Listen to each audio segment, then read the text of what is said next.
Before, wildlife in the United States was one of the most abundant resources that was abused by white settlers in the New World.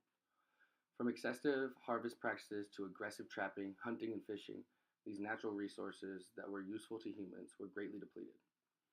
Fur trade, clothing with feathers and down, and more took a toll on the wildlife of many regions of the United States.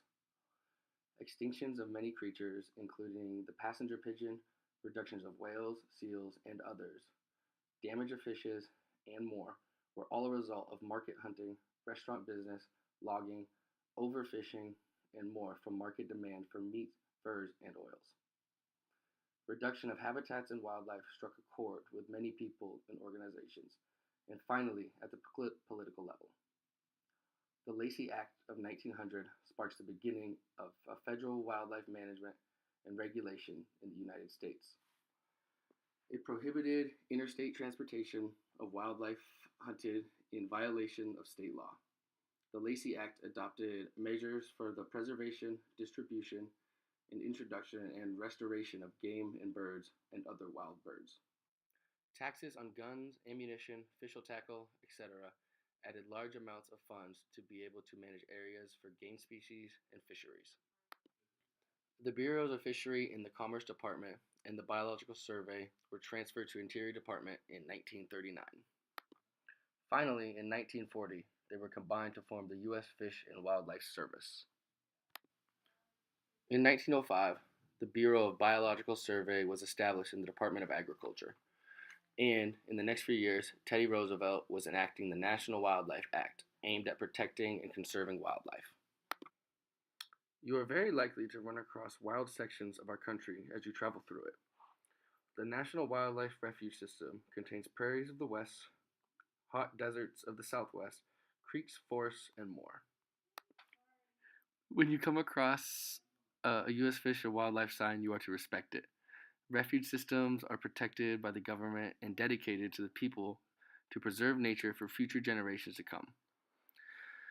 As civilizations create cities, highways, and drain marshes, it takes away wildlife.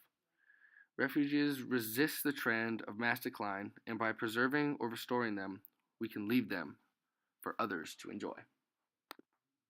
The main purpose of the U.S. Fish and Wildlife Service is to guide conservation, development, and management of the nation's fish and wildlife resources. It is a national program to allow public opportunities to understand, appreciate, and wisely use fish and wildlife resources. This property serves the public but requires to discover paths to hike, and people may also obtain licenses for fishing and hunting. During the spring, Turnbull is an exceptional time of the year to see an abundance of wildflowers and wildlife.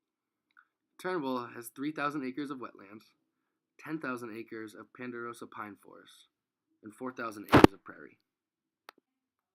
Turnbull National Wildlife Refuge was created in response to Executive Order 7681, signed by President Franklin D. Roosevelt, which was signed July 30th, 1937. Turnbull National Wildlife Refuge is located on the eastern edge of the Columbian Basin in northeastern Washington, and it is a beautiful location. A long time ago, volcanic activity and ice age floods gave rise to this unique ecosystem of pine forests, wetlands, aspen prairies, referred to as the Channel Scablands. You can also find amphibians and reptiles such as the spotted frog, tiger salamander, and rubber boa, as well as many species of fish such as the speckled dace, red-chined shiner, and Brooks stickleback. It is also home to endangered species such as the spalding catchfly and water howellia. It features a diverse habitat with aspens, wetlands, prairies, and ponderosa pine woodlands. The Puget Sound Coastal Program is part of a Service National Coastal Program that is established to protect, restore, and enhance natural resources of Washington's coastal ecosystems. Programs and partnerships with the U.S. Fish and Wildlife Service include Partners for Fish and Wildlife Program. It is a service-led program for working with private landowners to voluntarily restore and conserve fish and wildlife habitat, which is accomplished by providing funding, technical, and planning assistance.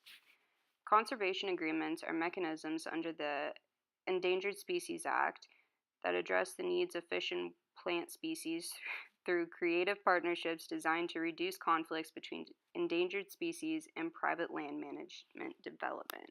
There is about 18,217 acres of scab land. 3,000 acres of wetlands provide the last quality breeding habitat in eastern Washington for waterfowl.